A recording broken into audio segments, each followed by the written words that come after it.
लहानपणी मी Buddhist कॅलेंडरमध्ये Sanchi स्तूपाचा photo पाहिला होता. त्यावेळेस मला अनेक प्रश्न पडले होते. हा सांची स्तूप कुठे असेल? मी इथे जाऊ शकतो का? कसा जाऊ शकतो? मला हे ठिकाण पाहता येईल का?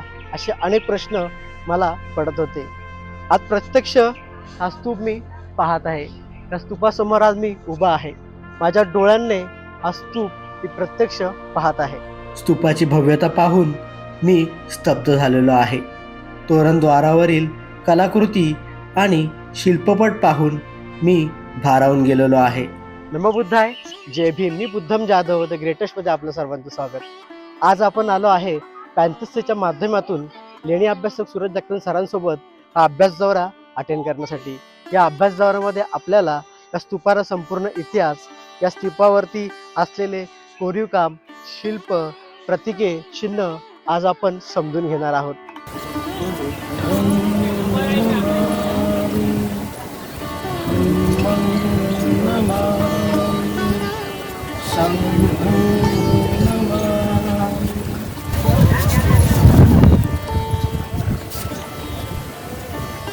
या स्तूपाच्या कमानीवरील जे शिल्प आहेत, जे प्रतीक आहेत, या स्तूपाची भव्यता आहे, या स्तूपावरील कलाकृती आहे, ही खूप अप्रतिम आहे. आपण या स्तूपाला जर बघायला आलात तर आपली नजर दुसरीकडे कुठे हटणार नाही. आपण या स्तूपाला पाहतच राहू. इतकी अप्रतिम, इतकी सुंदरता या स्तूपामध्ये आपल्याला पाहायला मिळते.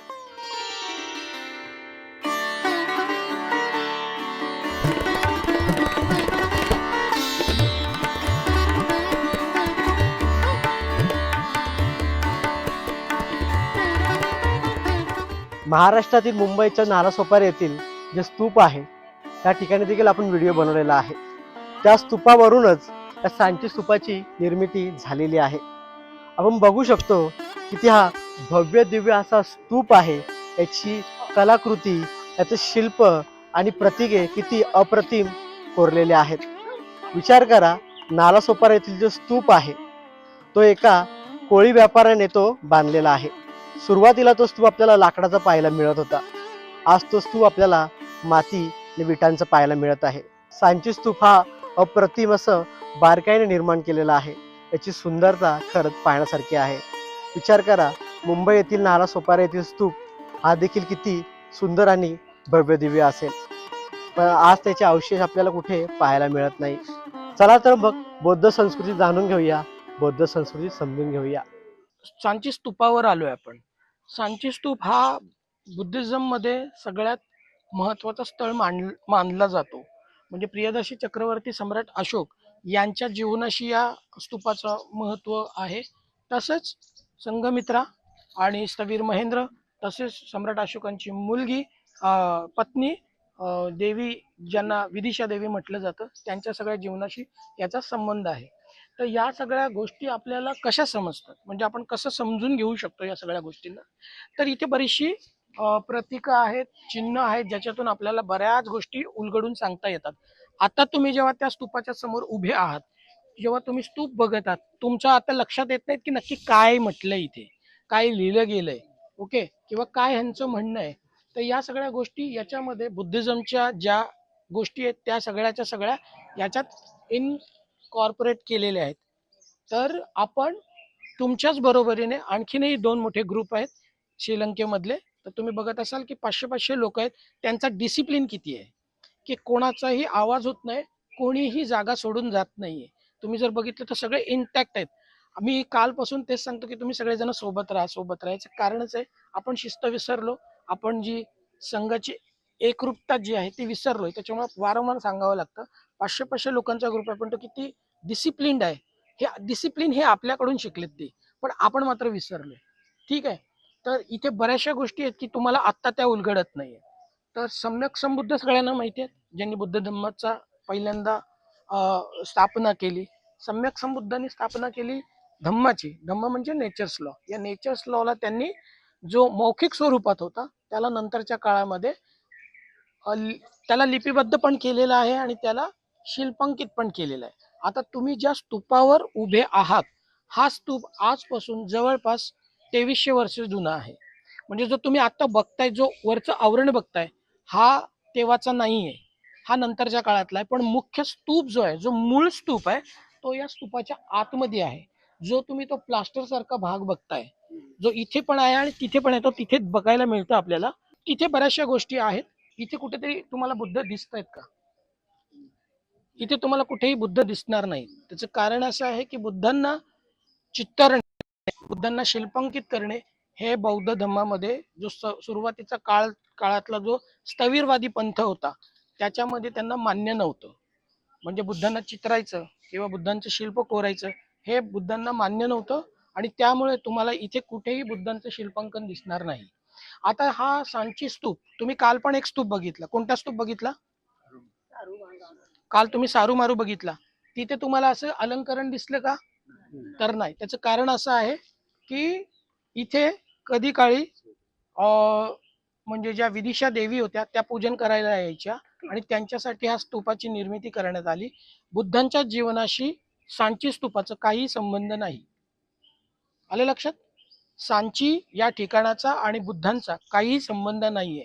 पण मग इथे इथे एवढं मोठं स्तूप आणि इथे एवढं मोठं मॉन्युमेंट का आहे? त्याचं कारण की सम्राट अशोकांची जी पहिली पत्नी आहे विदिशा, त्या या भूभागातल्या होत्या आणि त्याच्यामुळे त्या बुद्ध धम्माला मानणाऱ्या होत्या. त्याच्यामुळे त्यांच्यासाठी हा स्तूप किंवा इथल्या लोकल लोकांसाठी या स्तूपाचं इथे निर्मिती केलेली आहे. तसंच उज्जैन हा महत्वाचं ठिकाण आहे. उज्जैन या ठिकाणातून मोठ्या प्रमाणात व्यापार होत होता, आणि बुद्धांच्या महापरिनिर्वाण होण्याच्या आधी, महापरिनिर्वाण समजलं? महापरिनिर्वाण म्हणजे आजच्या भाषेत मृत्यू. तर ते मृत्यूला महापरिनिर्वाण म्हटलंय आपल्याकडे. आणि ते महापरिनिर्वाणाच्या आधी आनंदनी त्यांना प्रश्न विचारला होता संघाकडून, की तुमचं महापरिनिर्वाण झाल्यानंतर तुमच्या अस्थिरक्षा किंवा तुमची विधी कशी करायची, असे विधी करण्याची ज्या पद्धती आहेत या आपल्या बौद्ध साहित्यांमधून सांगितलेल्या आहेत. की त्यांचं त्यांचं जे महापरिनिर्वाण झाल्यानंतर त्यांचं जे शरीर आहे त्याला अग्नी कशी द्यायची, आणि त्याचं नंतर अग्नी दिल्यानंतर त्याला त्याचं रक्षण कसं करायचं, ह्या सगळ्याच गोष्टी आपल्या बौद्ध साहित्यातून उलगडून सांगण्यात आलेल्या आहे. तर त्याप्रमाणे बुद्धांना एका सम्राटासमान त्यांना अग्नी दिलेला आहे. 16 जनपद होते, त्यांनी प्रत्येकाने त्याच्यामध्ये सहभाग घेतलेला होता. हे आपल्याला बौद्ध साहित्यातून किंवा तुम्ही ऐकलेल्या म्हणजे तुमच्या ऐकण्यात पण आलेलं असेल. तर त्या अनुषंगाने त्यांना अग्नी देण्यात आली, आणि ते अग्नी दिल्यानंतर त्यांचे जे शारीरिक धातू होते किती भागात विभागले? तर 8 भागांमध्ये विभागले गेले, आणि ते जनपद जी होती त्यांना त्यांना ती देण्यात आली. पण नंतरच्या काळात जे 8 स्तूप होते नंतरच्या काळात उघडण्यात आले. तर 8 स्तूपांपैकी 7 स्तूप उघडले गेले. सातवा स्तूप उघडला गेला, 8वा स्तूप उघडला गेला नाही आजतगात. तर 8वा स्तूप तिथले स्थानिक लोक जे होते त्यांनी विरोध केल्या कारणाने त्यांच्या मतांचा, त्यांच्या भावनांचा आधार करत सम्राट अशोकांनी ते शरीर धातू जे त्या स्तूपामध्ये होते, रामग्रामचा स्तूप त्याला म्हटला जातो, तो आज तक उघडलेला नाही. तर तुम्ही तो जो स्तूप बघितला कालचा सारूमारू, तर त्याच्यानंतर हा स्तूप निर्माण झालेला आहे. आणि हा चक्रवर्ती सम्राट अशोकाने स्तूप तयार केला. स्तूपांची रचना कशी असते? तुम्ही काल जो बघितला तसाच, म्हणजे मातीचा ढिगारा आणि त्याला लाकडांचं वेदिका पट्टीने त्याला संरक्षण दिलेलं जातं. आता वेदिका पट्टी कुठे असते? तर वेदिका पट्टी ही जी खाली तुम्ही जे कॉलम्स बघतायत आडवे आणि उभे, तर त्याला आपण वेदिका पट्टी म्हणतो. ठीक आहे. आणि वेदिका पट्टींच्या नंतर आतमध्ये प्रदक्षिणा पथ आहे, ज्याला खालून प्रदक्षिणा घातली जाते. तर अशीच वेदिका पट्टी तुम्ही वर पण बघताय. ओके. तर वर तुम्हाला मला अलाउड नाही, आता आपण जातो तो भाग वेगळा आहे. पण जेव्हा भिक्खू संघ अस्तित्वात होता इथे, भिक्खू संघांना राईट्स होते वर जाऊन प्रदक्षिणा घालण्याची. आणि त्याच्यावर तुम्ही प्लास्टर बघाल, त्याच्यावर तुम्हाला प्लास्टर दिसतोय, तर तो कधी काळी हा स्तूप उघडण्यासाठी तिथून तो भाग उघडलेला होता. म्हणजे जॉन मार्शल किंवा अलेक्झांडर कनिंगम यांनी जेव्हा तो उघडण्याचा प्रयत्न केला तेव्हा तो भाग उघडला गेला होता. आणि मुख्य स्तूप जो आहे, जो सम्राट अशोकांनी बांधलेला होता, तो याच्या आतमध्ये आहे. आत्ताही आहे, प्रिझर्वड आहे तो, याच्या बाहेर नाहीये, याच्या आतमध्ये आहे. तर त्याला आपण खाली, याला वेदिका पट्टी म्हणतो, त्याच्या खाली मेदी म्हणतो, ते प्रदक्षिणा पथ आहे, आणि त्याला आपण अंड म्हणतो किंवा डोम म्हणतो इंग्लिशमध्ये. आणि त्याच्यावरती हर्मिकेची पेटी आहे, ते दिसतं ना ते चौकन, ती हर्मिकेची पेटी आहे. त्याच्यामध्ये सम्यक बुद्धांचे शारीरिक धातू आजही ठेवलेले आहेत. आणि याला एक आदर म्हणून आपण पांढरे कपडे घालतो, जे बौद्धांचं प्रतीक आहे. म्हणून आपण पांढरे कपडे घालून बहुतेक जण आलेले आहोत. तुमच्या त्या प्रश्नाचं उत्तर आहे हे, की पांढरे कपडे का घातलेत? तो सम्यक बुद्धांना आदर आहे. तर त्यांना प्रदक्षिणा पद घालतो, तर प्रदक्षिणा पथ किंवा प्रदक्षिणा घालण्याची पद्धत पूर्वपार चालत आलेली आहे. म्हणजे कधीपासून, तर बुद्धांच्या आधीपासून पण असे जे कोणी ज्ञानवंत प्रज्ञावंत होऊन गेले त्यांना आदर व्यक्त करण्याची परंपरा पूर्वपार चालत आलेली आहे. आणि त्याला आपण श्रमण परंपरा म्हणतो. बुद्धांनी देखील श्रमण परंपरा फॉलो केलेली आहे. त्यांच्यानंतर अनेक बुद्ध होऊन गेलेले आहेत, त्यांच्या आधी पण अनेक बुद्ध होऊन गेलेले आहेत.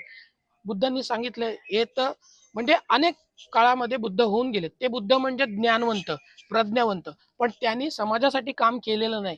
त्यांनी जे काही ज्ञान मिळवलं ते त्यांच्यासाठीच त्यांच्यापुरती मर्यादित होतं. पण सम्यक संबुद्धांनी जो ज्ञान दिला तो सर्वांसाठी होता. त्याच्यामुळे त्यांना या बुद्ध धर्माचे जनक मानले जातात. म्हणून आपण त्यांना बुद्ध म्हणतो. सम्यक संबुद्धांच्या व्यतिरिक्त देखील त्यांना अनेक नावांनी संबोधलं जातं. त्याच्यात तुम्हाला आणखी कोणती नावं माहिती आहेत का? सम्यक संबुद्धांना मी जसं सम्यक संबुद्ध म्हणतो तसं तुम्हाला आणखीन कोणती नावं माहिती आहेत का? सुगत एक नाव आहे. आणखीन परीक्षा न घेता जनरल विचारतो, म्हणजे तुम्ही पण इंटरॅक्ट व्हावं म्हणून. हा, भरपूर नाव आहेत. सिद्धार्थ, हा, त्यांना महामुनी म्हटलं जातं. मुनी त्यावेळेला सगळे जनरली असायचे, पण त्या मुनी होता त्यांना महामुनी म्हणायचे. त्यांना शाक्य सिंह पण म्हणायचे, भगवंत पण म्हणायचे, भगवत म्हणायचे त्यांना. भगवंत सुमेध बोधिसत्व होते आधीचे. तर अशी अनेक नावं आहेत त्यांना.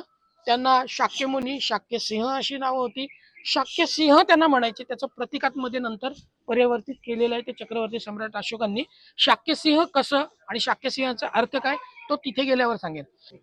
आणि वरती काय तर छत्रावली आहे. तिथे 3 छत्रावल्या आहेत. किती? 3 आहेत. पाठीमागे एक स्तूप आहे, तिथे जर बघितलं तर तिथे एकच छत्रावली आहे. ओके, काल आपण बघितलं सारू मारू, तिथे पण एकच छत्रावली होती. एक कुठले तरी असे मॉन्क होऊन जातात की जो खूप उंचावरती पोहोचलेले असतात, त्यांचं खूप नाव झालेलं असतं, त्यांना एकच असतं. पण सम्यक संबुद्धांचं असतं तेव्हा 3 छत्रावली असतात. बुद्ध धम्म आणि संघ याचा तो अर्थ आहे. म्हणून त्या 3 छत्रावली असतात. त्या दगडाच्या त्या इंटॅक्ट आहेत, आतमध्ये ठेवलेले आहेत. त्याच्या खाली बरोबर सम्यक संबुद्धांचे शारीरिक धातू आहेत. आता आपण हा स्तूप कशासाठी प्रसिद्ध आहे?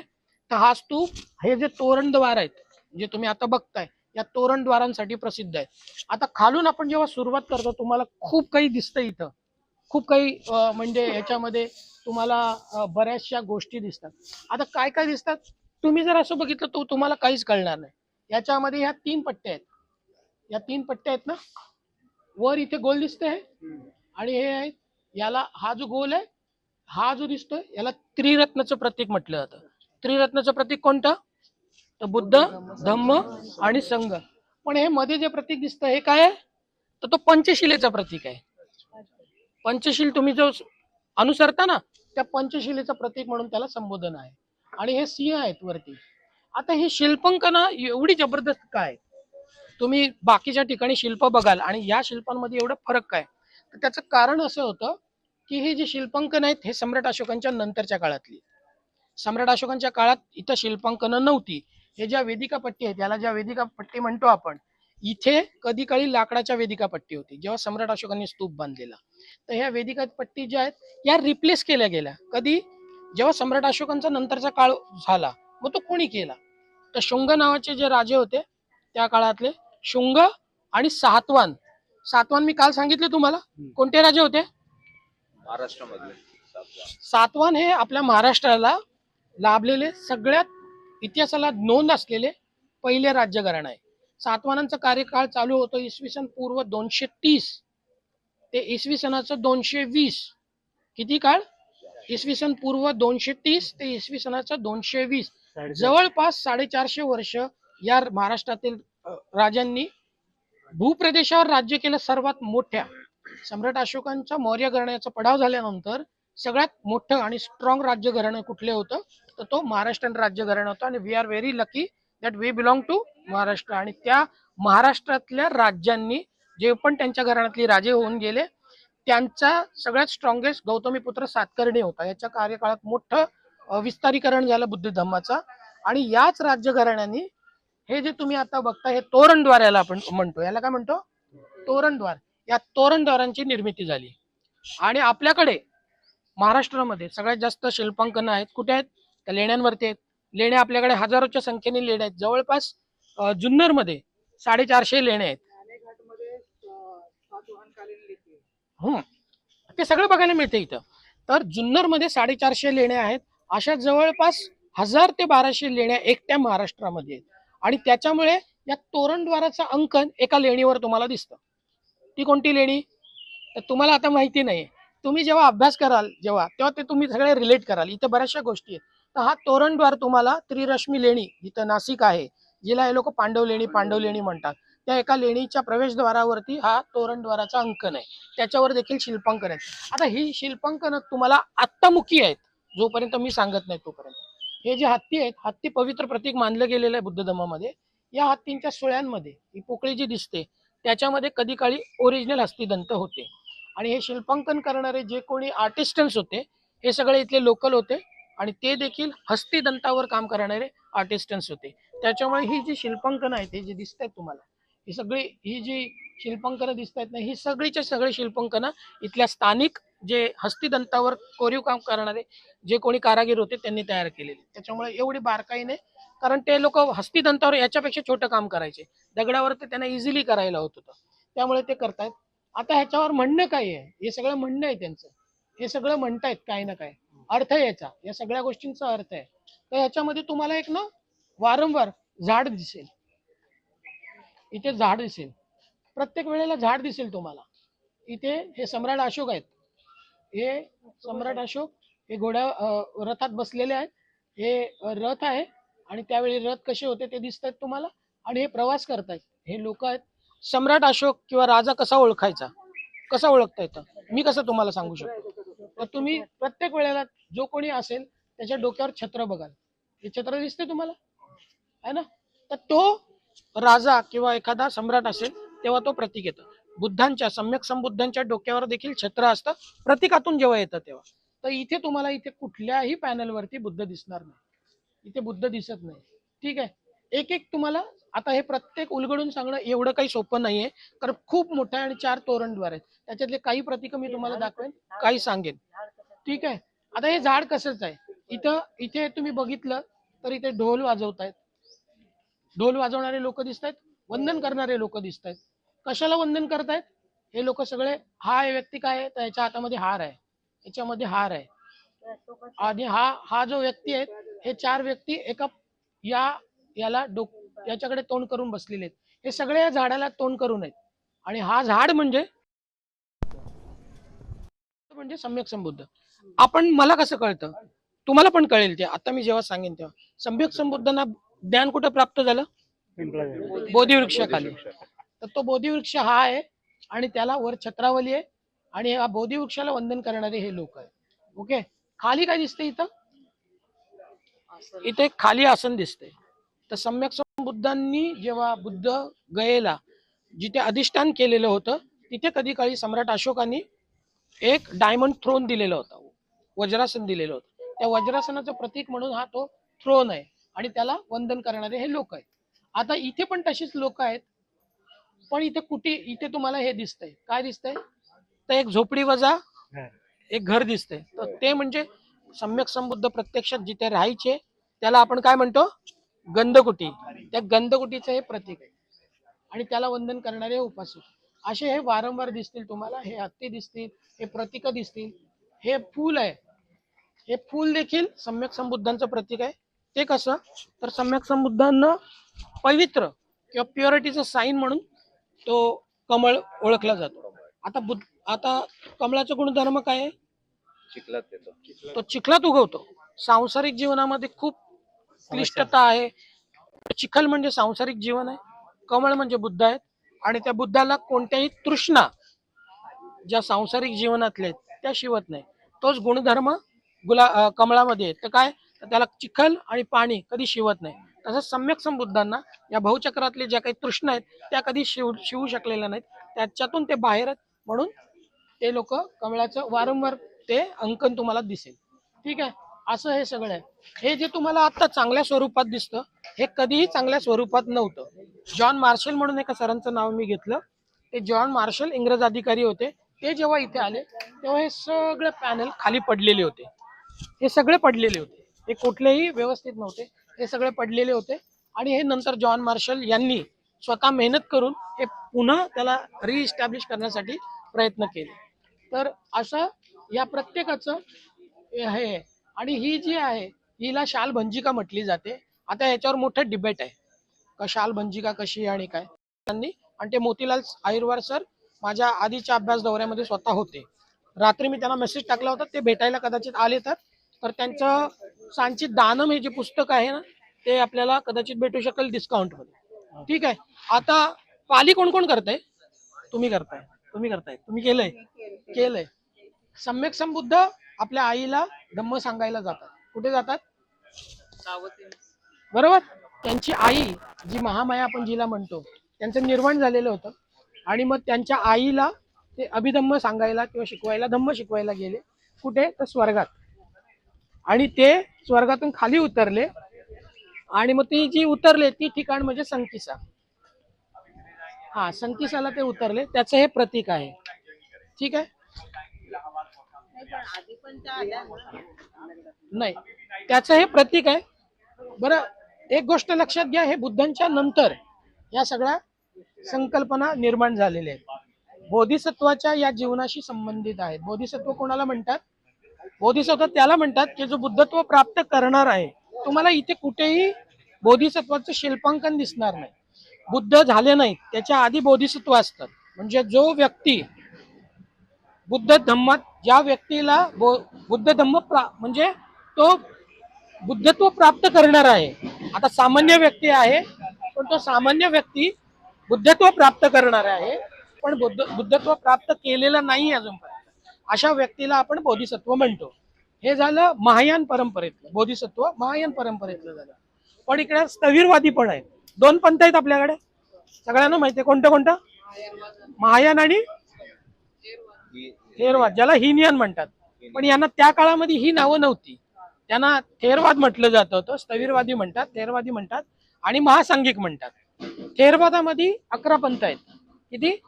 थेरवादामध्ये 11 पंथ आहेत.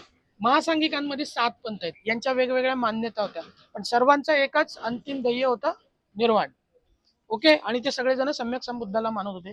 थोड्याफार फरकाने काही त्यांची मतमतांतर. सगळेजण बोधिसत्व होण्याचा प्रयत्न करत होते. आता बोधिसत्व होतो कुठे, कशामध्ये? तो ही उपाधी आहे. काल मी जसं सांगितलं ही उपाधी आहे. हे काय तुम्हाला कोणी सर्टिफिकेट देणार नाही बोधिसत्व झाले. बोधिसत्व ती व्यक्ती असते जो भूतलावरील प्रत्येक प्राणी मात्रासाठी काम करत असतो. असा आपल्या आधीच्या पिढीने एक बोधिसत्व बघितलं.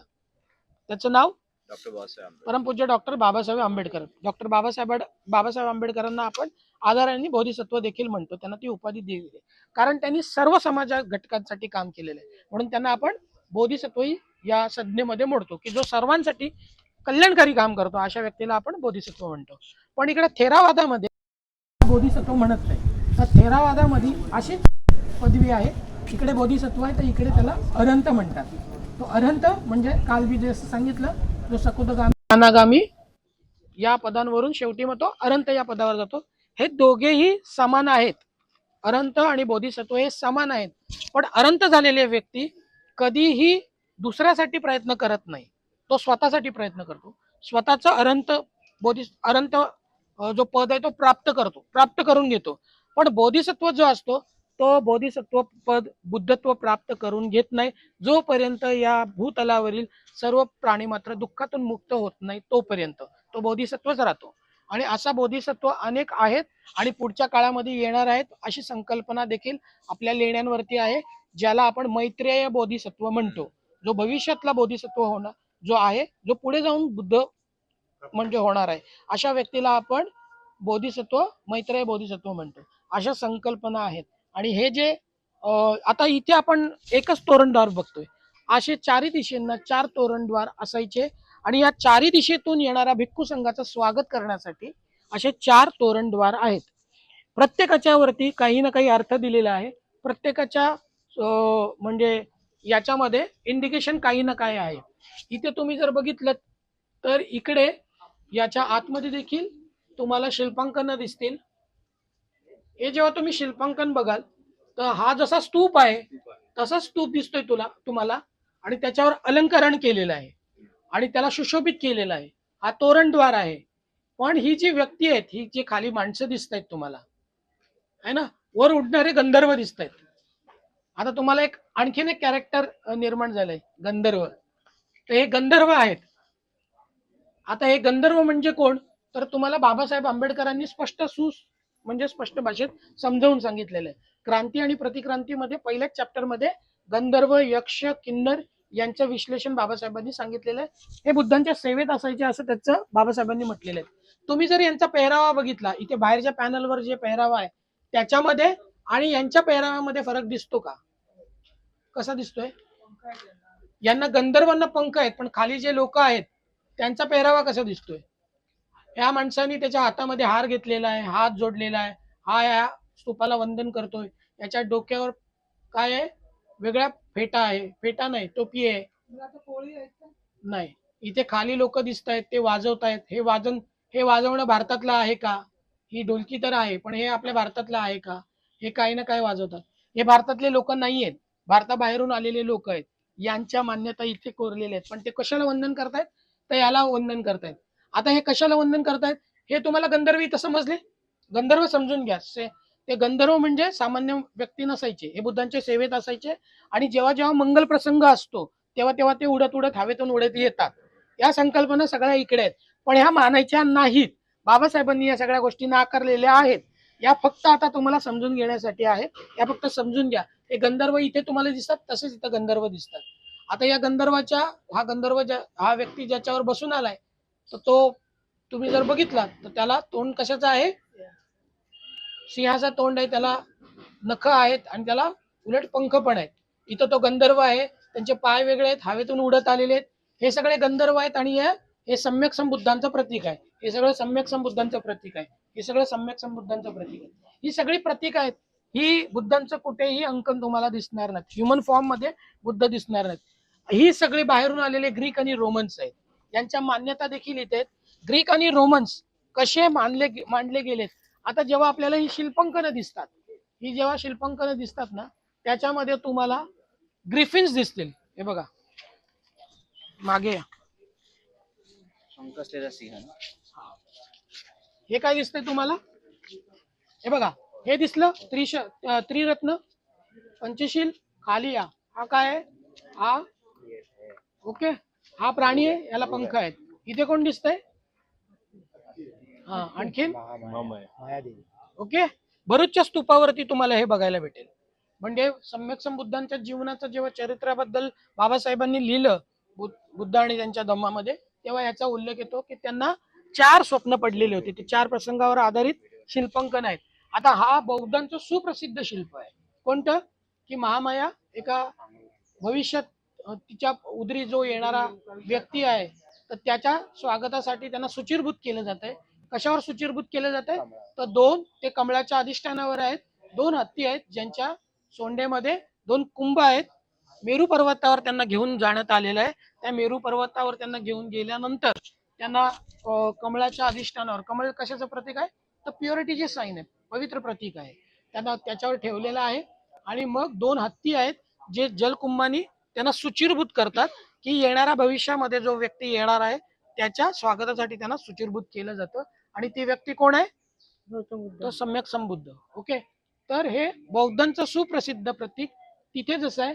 आणि हे तुम्ही सोशल मीडियातून या प्रतीकाला वारंवार बघितलं असेल. हा चित्र तुम्ही वारंवार बघितलं असेल, है ना? तर हे याला नंतरच्या काळात बौद्धांचं जे सुप्रसिद्ध शिल्प आहे त्याला नंतर इतर संप्रदायांनी महामायांचं जे शिल्प आहे त्याला त्यांनी गजलक्ष्मी म्हणून संबोधित केलंय. पण याच्या पाठीमागे फिलॉसॉफी आहे. याच्या पाठीमागे फिलॉसॉफी आहे की बुद्धांचं जन्म जेव्हा होणार तेव्हा त्यांची शिल्पांकनं केली जातात. हे सुरुवातीच्या काळात तुम्हाला हे शिल्पांकनं बघायला भेटतात, नंतरच्या काळात भेटत नाही. नेहमी बुद्धांची आई महामाया यांचं शिल्पांकन जेव्हा तुम्ही एंट्री करता त्याच्या उंबरट्याच्या वर तुम्हाला दिसेल, उंबरट्याच्या खाली नाही, तो उंबरट्याच्या वर दिसेल. आता तुम्हाला हे कुठे दिसतंय? तर ह्याच्यामध्ये प्रवेश करतो त्याच्या उंबरट्याच्या वर तुम्हाला बघायला मिळेल. असंच नंतरच्या काळामध्ये महामायांच्या ऐवजी कोणाला चितारलं किंवा शिल्पांकन केलंय? इतर संप्रदायांनी. गजलक्ष्मी तर आली, पण नंतरच्या काळात त्यांनी गणपतीला कोरायला चालू केलं. गणपती पण हा एक यक्ष आहे. ठीक आहे. तर आता हा जो आहे, तर याच्या खाली तुम्हाला असे अनेक हे दिसतील, व्यक्ती दिसतात. ओके. पण इथे नागराजे सुद्धा दिसतील. हे सगळे वंदन करताना तुम्हाला दिसतील. हा सम्राट अशोक आहेत. हा बोधिवृक्ष आहे. आणि हा धम्म आहे, सांगतो. हा धम्म आहे, जो तुम्ही आपण जो धम्म म्हणतो, जो सतत तो संक्रमण सतत तो हे करत असतो. म्हणजे नेचर्स लॉ लॉ म्हणून त्याला, निसर्गाचा नियम या अर्थाने आहे, म्हणून त्याला तो चक्राच्या अर्थाने त्याला कोरलेला आहे. तर हा तुम्हाला तो बुद्धाचंच प्रतीक त्याला तुम्हाला इथं दिसेल. ते बुद्धच आहेत, दुसरे तिसरे कोणी नाही. इथे देखील तो धम्मचक्र आहे. ठीक आहे. हे सगळी प्रतीक आहे, ती सगळी प्रतीक आहे, ती सगळी पवित्र प्रतीक आहे. हे सिंह आहेत, सिंह देखील शाक्य सिंह म्हटलं गेलंय. इथे ते ग्रिफिन्स दिसतात. ग्रिफिन्स भारतातलं नाही. ओके. तो तुम्हाला ग्रीक, रोमन्स, इजिप्त याच्यामध्ये दिसेल. ग्रिफिन्स हा प्रोटेक्टर म्हणून संबोधन केलेलं आहे. प्रोटेक्टर म्हणून तो एका विशिष्ट जागेचं रक्षण करता म्हणून तुमच्या समोर येतो, म्हणून तुम्हाला ते ग्रिफिन्स दिसतात. आता मग बाकीच्या देशांत असलेल्या ग्रिफिन्सचा आपल्या देशाशी किंवा आपल्या शिल्पकलेशी काय संबंध? तर पुढे गेल्यावर मी तुम्हाला सांगतो. इथे एक शिल्पांकन दाखवतो आणि मग पुढे जाऊया. हा पण एक बुद्धांचं प्रतीक आहे. ओके. हे पण देखील बुद्धांचं प्रतीक आहे. हे वर आहे डोकं, आणि वरपासून खाली येतं, आणि खाली मग तुम्हाला बुद्धांचे पाय दिसतात. 2 पाय आहेत, 2 पाऊल आहेत. यांना बुद्धपद म्हणतात किंवा बुद्धांची चरण म्हणून म्हणतात. तर यांना काय म्हटलं जातं? यांना काय म्हटलं जातं? तर यांना आपण संबोधन काय करतो? आपल्याकडे गाथा आहे. कोणती गाथा? हा, वंदगंध गुणोपेतम एतम कुसुम संतती पूजयामी मुनिंदस्स श्रीपाद सरोवर. ते श्रीपाद सरोवर हे जे प्रतीक आहे ते हे आहे. ओके. सम्यक संबुद्धांना जी पवित्र प्रतीका होती किंवा त्यांच्या शरीरावर चिन्ह होती, म्हणजे महापुरुष लक्षण एक आपल्याकडे बौद्ध साहित्यातून वर्णित केलेले आहे. त्याच्याप्रमाणे ते जी त्यांच्या शरीरावर असलेली जी खुणा होत्या, तर महापुरुषाची जी लक्षणं असतात ती लक्षणं म्हणतात आपण पाली प्राकृतमध्ये. ती लक्षणं होती. त्याच्यापैकी बुद्धांच्या पायावरती धम्मचक्र होतं असं म्हटलं जातं. पण त्यांना नंतरच्या काळामध्ये ते सगळे अलौकिकता प्रदान करण्यात आली. बुद्ध सामान्य तुमच्या माझ्यासारखे होते. दर 3 दिवसांनी मुंडन करायचे. श्रमण परंपरेमध्ये 3 दिवसांनी मुंडन केलं जात होतं. पण नंतरच्या काळामध्ये बुद्धांना अलौकिकता प्राप्त झाली आणि या सगळ्या फीचर्स जे आहेत त्या नंतरच्या काळात आलेत. बुद्धांच्या काळात नव्हत्या. त्यांना अलौकिकता प्रदान कोणी प्राप्त करून दिलं? तर भिक्खू संघानेच प्राप्त करून दिलं. त्यांना सुप्रीम समजलं, आणि सुप्रीम समजल्या कारणाने तुम्हाला अनेक कल्पातून पार व्हावं लागतं, तेव्हा जाऊन तुम्हाला एका बुद्धाच्या जन्मामध्ये जन्म घ्यायला मिळतं. ह्या सगळ्या गोष्टी अलौकिकता प्राप्त करून दिलेत. त्याच्यामुळे बुद्ध धम्माचं नष्ट होण्याची कारण देखील याच्यातून प्राप्त होतात. त्याचं कारण असं आहे की त्यांनी जे नंतरच्या काळात जो भिक्खू संघ झाला, त्यांनी सांगितलं की तुम्ही त्या व्यक्तीसारखं होऊ शकत नाही. का? तर त्यांच्याकडे अशी अशी गुणधर्म होते. तुम्ही सामान्य आहात, तुम्हाला त्याचं प्राप्त करणार नाही. पण प्रत्येक व्यक्तीच्या मध्ये एक बोधी बी आतमध्ये आहे, जो तो विकसित करेल, जो ते प्रयत्न करेल त्याला बुद्धत्व प्राप्त करता येईल. प्राप्त नाही करणार पण त्या मार्गावरून आपण चालू शकतो. बाबासाहेबांनी हे सगळं अचीव करून दाखवलेलं आहे आपल्याला. तर हे ते प्रतीक आहे. तुम्ही छत्रावलीवर बघाल, त्रिरत्नाचं प्रतीक आहे, कमळाचं प्रतीक आहे. हे सगळं सुशोभित केलेलं आहे. आणि खाली तुम्हाला काय दिसतंय? तर बोधिपाद दिसतंय. ही पवित्र प्रतीक होती त्यावेळेला, जेव्हा बुद्धांचं ह्युमन फॉर्म मध्ये प्रतीक आलेलं नव्हतं तेव्हा. ठीक आहे. आता पुढे जाऊ आपण.